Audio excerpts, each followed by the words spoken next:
أعوذ بالله من الشيطان الرجيم. بسم الله الرحمن الرحيم.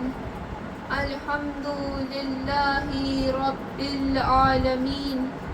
الصلاة والسلام على أشرف الأنبياء والمرسلين سيدنا ونبينا وطبيب نفوسنا وحبيب قلوبنا وشفيع ذنوبنا ومقتدانا ومولانا أبي القاسم محمد صلى الله اللهم صل على محمد وعلى محمد وعجل فرجهم أجمعين. أما بعد فقد قال الله تعالى في كتابه المجيد والفرقانه الحميد وقوله الحق.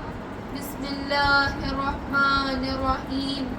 إنما يفتر الكذب الذين لا يؤمنون بآيات الله وأولئك هم الكاذبون. صلوات. اللهم صل على محمد وعلى محمد وعجل فرجهم أجمعين. عزیزان محترم، صاحبان علم و دانش، حوالیان علی و بطول و جانثاران اولاد رسول اور میرے لیے قابل قدر و قابل احترام ساتھیوں، آج میں جس اہم ترین موضوع پر گفتگو کروں گی وہ جھوٹ ہے۔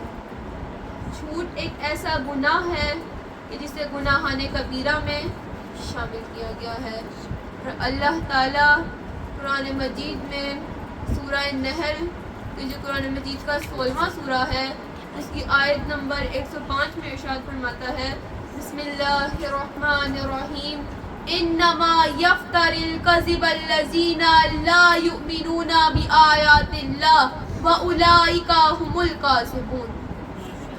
اللہ تعالیٰ فرماتا ہے انما یفتر الکذب، کہ بے شک جو لوگ جھوٹ بولتے ہیں، الذین لا یؤمنون بآیات اللہ، یہ وہ لوگ ہیں کہ جو اللہ کی آیات پر ایمان نہیں رکھتے، وَأُولَئِكَ هُمُ الْكَاذِبُونَ، اور یہی وہ لوگ ہیں کہ جو جھوٹے ہیں۔ اس کا مطلب یہ ہوا کہ جھوٹ وہی بولتا ہے کہ جسے اللہ پر ایمان نہیں ہوتا، قرآن مجید پر ایمان نہیں ہوتا، انبیاء پر ایمان نہیں ہوتا، اور جھوٹ وہی بولتا ہے کہ جسے ائمہ معصومین پر ایمان نہیں ہوتا۔ اس آیت سے ہمیں سب سے پہلی بات جو پتہ چلتی ہے وہ یہ ہے کہ جو بھی جھوٹ بولتا ہے وہ اللہ پر ایمان نہیں رکھتا، یعنی جھوٹ بولنے والا کافر ہے۔ اور اسی طرح سے اللہ تعالیٰ قرآن مجید میں سورہ آل عمران کی آیت نمبر 61 کی جو آیت مباہلہ ہے، اس میں اللہ تعالیٰ ارشاد فرماتا ہے، بسم اللہ الرحمن الرحیم، فمن حاجک فیہ من بعد ما جاءک من العلم فقل تعالوا ندعو ابناءنا وابناءکم ونساءنا ونساءکم وانفسنا وانفسکم ثم نبتہل فنجعل لعنۃ اللہ علی الکاذبین۔ اللهم صل على محمد وعلى محمد وعجل فرجهم أجمعين. ومن حاجک فیہ من بعد ما جاءک من العلم، کہ اے رسول جو بھی علم آ جانے کے بعد آپ سے بحث کرے، جو بھی علم آ جانے کے بعد آپ سے جھگڑا کرے، فَقُلْ تَعَالَوْا نَدْعُو، تو آپ کہہ دیجئے کہ آؤ ہم بلاتے ہیں، ابناءنا، ہم اپنے بیٹوں کو بلاتے ہیں، وَأَبْنَاءَكُمْ، اور تم اپنے بیٹوں کو بلاؤ، نساءنا، ہم اپنی خواتین کو بلاتے ہیں، وَنِسَاءَكُمْ، اور تم اپنی خواتین کو بلاؤ، وَأَنفُسَنَا، ہم اپنے نفس کو بلاتے ہیں، وَأَنفُسَكُمْ، اور تم اپنے نفس کو بلاؤ، ثُمَّ نَبْتَہِلْ، اور پھر ہم مباہلہ کریں گے، فَنَجْعَلْ لَعْنَةَ اللَّهِ عَلَى الْكَاذِبِينَ، اور خدا جھوٹوں پر لعنت بھیجتا ہے۔ اس آیت میں جو سب سے پہلی چیز واضح کرنا چاہوں گی وہ یہ ہے کہ ابناءنا، جمع کا صیغہ ہے، اس میں بہت سے بیٹے آ سکتے ہیں۔ نساءنا بھی جمع کا صیغہ ہے، اس میں بہت سی خواتین آ سکتی ہیں، اور انفسنا بھی جمع کا صیغہ ہے، اس میں بہت سے نفس آ سکتے ہیں۔ لیکن تاریخ یہ کہتی ہے کہ بھرے مدینے میں سے رسول اللہ نے جن کو ابناءنا کے لیے چنا وہ امام حسن و حسین کی ذات ہے۔ اللہم صلی علی محمد وآل محمد وعجل فرجہم۔ اور نساءنا میں اگرچہ بہت سی خواتین آ سکتی تھی، اگرچہ کوئی بھی آ سکتا تھا، لیکن رسول اللہ نے جس کا انتخاب کیا وہ مرکز آیت مباہلہ، سبحان اللہ، وارث چادر تطہیر، سبحان اللہ، دختر رسول خدا، سبحان اللہ، زوجہ علی مرتضی، مادر حسنین، ام السبتین، ملکہ کونین، ام ابیہا، فخر مریم، فخر آسیہ، فخر ہاجرہ، فخر حوا، سیدہ، طاہرہ، مطہرہ، راضیہ، مرضیہ، محدثہ، سید النساء العالمین اور فاطمہ الزہرا کی ذات ہے۔ اللہم صلی علی محمد وآل محمد۔ عظمت جناب سیدہ باواز بلند تر صلوات۔ اللہم صلی علی محمد وآل محمد وعجل فرجہم۔ خداوند متعال فرماتا ہے فَمَنْ حَاجَّكَ فِيهِ مِنْ بَعْدِ مَا جَاءَكَ مِنَ الْعِلْمِ فَقُلْ تَعَالَوْا نَدْعُوا أَبْنَاءَنَا وَأَبْنَاءَكُمْ وَنِسَاءَنَا وَنِسَاءَكُمْ وَأَنفُسَنَا وَأَنفُسَكُمْ ثُمَّ نَبْتَهِلْ فَنَجْعَلْ لَعْنَةَ اللَّهِ عَلَى الْكَاذِبِينَ۔ انفسنا و انفسکم، ہم اپنے نفس لاتے ہیں اور تم اپنے نفس لاؤ۔ اب جب نفس کی بات آئی دیکھیں تو صحیح کہ رسول اللہ نے کس کا انتخاب کیا، سبحان اللہ، رسول اللہ نے کس کو چنا، رسول اللہ نے کس کو بلایا۔ بھرے مدینے میں سے رسول اللہ نے ایک کا انتخاب کر کے بتایا کہ سارا مدینہ ایک طرف اور امیر المؤمنین ایک طرف۔ یا علی، یا علی، یا علی، اللہم صلی علی محمد وآل محمد وعجل فرجہم۔ بھرے مدینے میں سے رسول اللہ نے ایک کا انتخاب کر کے بتایا کہ سارا مدینہ ایک طرف ہے اور امیر المؤمنین ایک طرف ہے، سارے اصحاب ایک طرف ہیں اور حیدر کرار ایک طرف ہے، اور اللہ اکبر،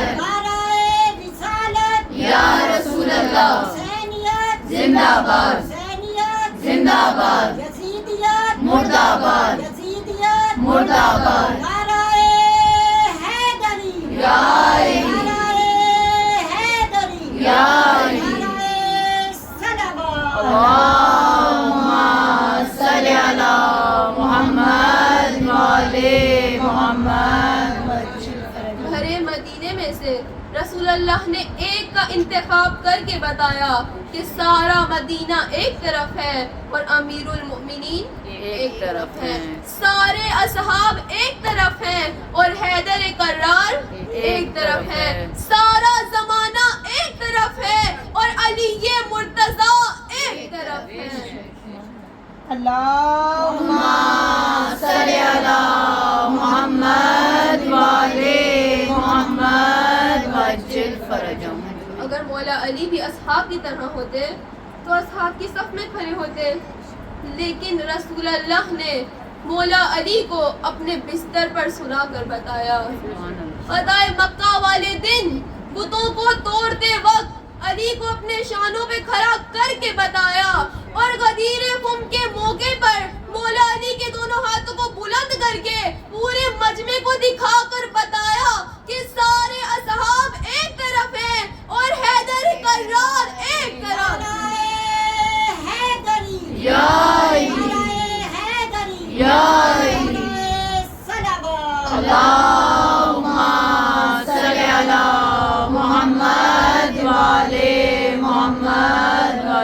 فرجهم. تو رسول اللہ نے کیا بتایا؟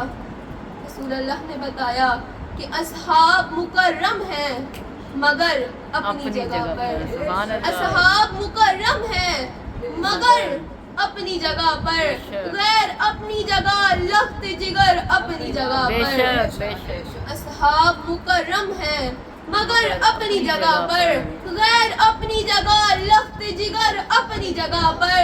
خار اپنی جگہ، گنچائے تر اپنی جگہ پر، سنگ اپنی جگہ، لال و گہر اپنی جگہ پر.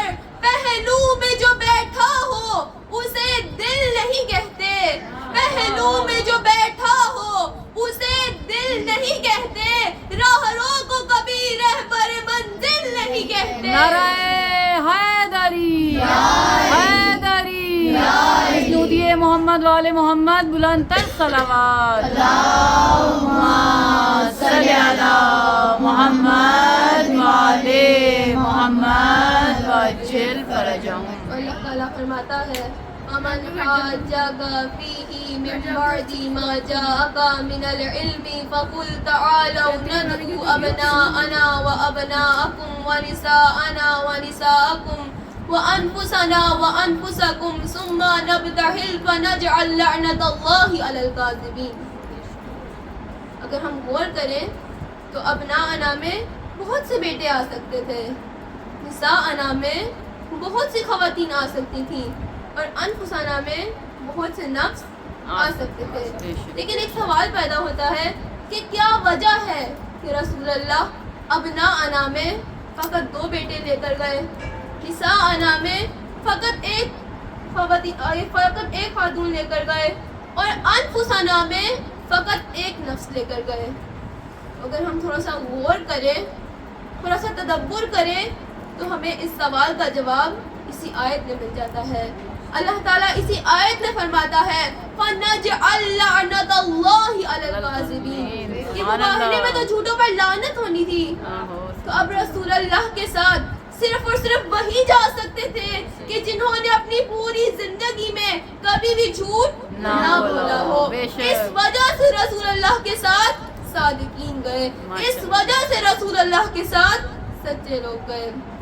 اور عیسائیوں نے جب ابناءنا کی جگہ امام حسن و حسین کو دیکھا، نساءنا کی جگہ جناب سیدہ کو دیکھا، اور انفسنا کی جگہ مولا کائنات، امیر المؤمنین، مطلوب کل طالب، غالب علی کل غالب، علی ابن ابی طالب کو دیکھا.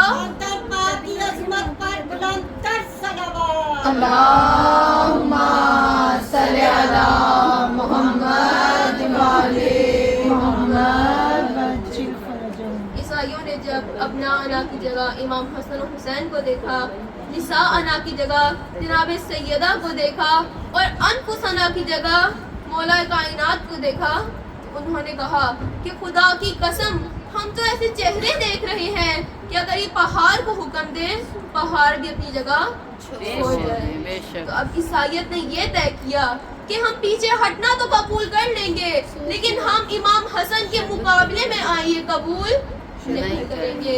ہم پیچھے ہٹنا تو قبول کر لیں گے، لیکن امام حسین کے مقابلے میں آئیے قبول نہیں کریں گے. ہم پیچھے ہٹنا تو قبول کر لیں گے، لیکن جناب سیدہ کے مقابلے میں آئیے قبول نہیں کریں گے. ہم پیچھے ہٹنا تو قبول کر لیں گے، لیکن مولا کائنات امیر المؤمنین کے مقابلے میں آئیے قبول نہیں کریں گے. تو عیسائیوں نے اپنے آپ کو لعنت سے تو بچا لیا، انہوں نے مباہلے کو کینسل تو کر دیا، انہوں نے مباہلے کو ختم تو کر دیا، لیکن خدا نے آیت مباہلہ کو کینسل نہیں کیا. خدا نے آیت مباہلہ کو ختم نہیں کیا. اگرچہ مباہلہ ختم ہو گیا، لیکن خدا نے آیت مباہلہ کو ختم نہیں کیا. حالانکہ طریقہ کار تو یہ کہ جب مباہلہ ہی نہیں ہوا تو آیت مباہلہ بھی کینسل ہو جاتی، جب مباہلہ ہی کینسل ہو گیا تو آیت مباہلہ بھی ختم ہو جاتی. کیا وجہ ہے کہ اللہ تعالیٰ نے آیت مباہلہ کو ختم نہیں کیا؟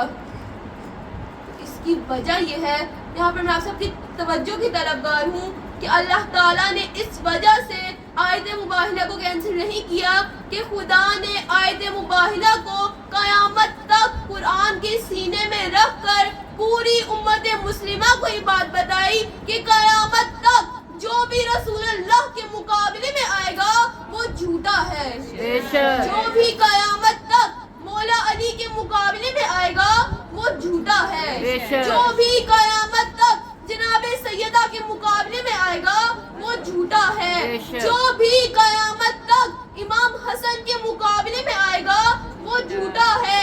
اور جو بھی قیامت تک امام حسین کے مقابلے میں آئے گا وہ بھی جھوٹا ہے. نعرہ حیدری یا علی حیدری یا علی محمد والے محمد صلوات اللہم صلی علی محمد وعلی محمد وجل فرجهم اجمعین. اللہ تعالیٰ قرآن مجید میں سورہ نحل میں ارشاد فرماتا ہے کہ جھوٹا خدا پر ایمان نہیں رکھتا. اور سورہ آل عمران میں ارشاد فرماتا ہے کہ جھوٹوں پر خدا کی لعنت ہے. اب میں نے آپ کے سامنے جھوٹ کے نقصان کے بارے میں آپ کے سامنے ایک دو آیات بیان کی ہیں. اب میں آپ کے سامنے جھوٹ کے نقصانات کے بارے میں چند ایک حدیث بیان کرنا چاہوں گی کہ جھوٹ کا سب سے پہلا نقصان یہ ہے کہ جھوٹ انسان کو جہنم میں لے جاتی ہے. رسول اللہ صلی اللہ علیہ اللہم وسلم صلی علی محمد وعلی محمد وجل فرجهم. ایک مرتبہ رسول اللہ سے ایک شخص نے پوچھا کہ یا رسول اللہ وہ کون سا عمل ہے کہ جو انسان کو جہنم میں لے جاتا ہے؟ تو آپ نے فرمایا کہ جھوٹ گناہ کا سبب ہے، گناہ کفر کا سبب ہے، اور کفر انسان کو جہنم میں لے جاتا ہے. یعنی جھوٹ انسان کو جہنم میں لے جاتا ہے. جھوٹ انسان کے جہنم میں جانے کا سبب بنتا ہے. اور جھوٹ کا دوسرا نقصان یہ ہے کہ جھوٹ انسان سے اس کی انسانی صورت چھین لیتا ہے. رسول اللہ صلی اللہ علیہ اللہم صلی علی محمد وعلی محمد وجل فرجهم. رسول اللہ حضرت فاطمہ سے فرماتے ہیں کہ میں نے معراج کی شب ایک ایسی عورت کو دیکھا کہ جس کا سر سور کا تھا اور جو اس کا باقی جسم کا حصہ تھا وہ خچر کا تھا. تو جب میں نے اس کے عذاب کا سبب پوچھا تو مجھے بتایا گیا کہ یہ دنیا میں جھوٹ بولتی تھی، اس وجہ سے اسے یہ سزا ملی ہے. تو جھوٹ انسان سے اس کی انسانی صورت چھین لیتا ہے. اور جھوٹ کا تیسرا نقصان یہ ہے کہ جھوٹے کے لیے ایک مسلسل اور ایک الگ سے طے کیا ہوا عذاب ہے. رسول اللہ صلی اللہ علیہ وآلہ وسلم اللہم صلی علی محمد وعلی محمد وجل فرجهم. رسول اللہ فرماتے ہیں کہ میں نے معراج کی شب ایک ایسے شخص کو دیکھا کہ جو لیٹا ہوا تھا اور ایک فرشتہ مقرر تھا کہ جس کے ہاتھ میں ایک عصا تھا. اس عصا کو اس شخص کے منہ پر مارتا یہاں تک کہ اس کے منہ کے ٹکڑے ٹکڑے ہو جاتے، اس کی ناک، اس کی آنکھیں سب کچھ خراب ہو جاتا اور اس کے منہ کے ٹکڑے ٹکڑے ہو جاتے.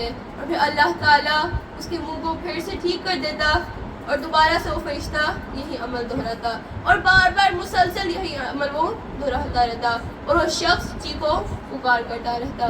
تو میں نے اس کے عذاب کا سبب پوچھا تو مجھے بتایا گیا کہ یہ وہ شخص ہے کہ جو اپنے جب گھر سے نکلتا تو جھوٹ بول کر پوری دنیا میں فساد پھیلاتا تھا. اسی طرح سے جھوٹ کا چوتھا نقصان یہ ہے کہ جھوٹا دوستی کے قابل نہیں ہے. مولا علی امیر المؤمنین اللہم صلی علی محمد وعلی محمد وجل فرجهم. امام علی علیہ السلام فرماتے ہیں کہ جھوٹے کی دوستی سے بچو، کیونکہ جب وہ سچ بولتا ہے تو کوئی بھی اس کی بات پر یقین نہیں کرتا. یعنی جھوٹا دوست کہلانے کے قابل نہیں ہے. اور جھوٹ کا پانچواں نقصان یہ ہے کہ جھوٹ تمام برائیوں کی جڑ ہے. امام حسن عسکری علیہ السلام اللہم صلی علی محمد وعلی محمد وجل فرجهم. امام حسن عسکری فرماتے ہیں کہ اگر تمام برائیوں کو ایک کمرے میں بند کر دیا جائے اور اس کمرے میں ایک تالا لگا دیا جائے تو جھوٹ اس تالے کی چابی ہے. اس کا مطلب یہ ہوا کہ جھوٹ وہ گناہ ہے کہ جو انسان کو تمام گناہ کروا سکتا ہے. جب انسان ایک مرتبہ جھوٹ بول لیتا ہے تو اس کے لیے کوئی بھی گناہ کرنا مشکل نہیں ہوتا. جھوٹ تمام برائیوں کی جڑ ہے۔ اب اتنے زیادہ ہمیں جھوٹ کے نقصانات پتہ چلے ہیں، اللہ تعالیٰ سے یہی دعا ہے کہ اللہ تعالیٰ ہم سب کو ہمیشہ سچ بولنے کی توفیق عطا فرما اور ہم سب کی توفیقات میں اضافہ فرما، ہم سب کے والدین کے درجات کو بلند فرما اور حاضرین مجلس کے جو مرحومین ہیں ان سب کو جنت الفردوس میں جگہ عطا فرما، اسرائیل کو نیست و نابود کرتے رہے اور مظلومین فلسطین پر اپنا خاص فضل و کرم فرما دے۔ آخر میں اپنی حاجات کی قبولیت کے لیے ایک مرتبہ آواز بلند سے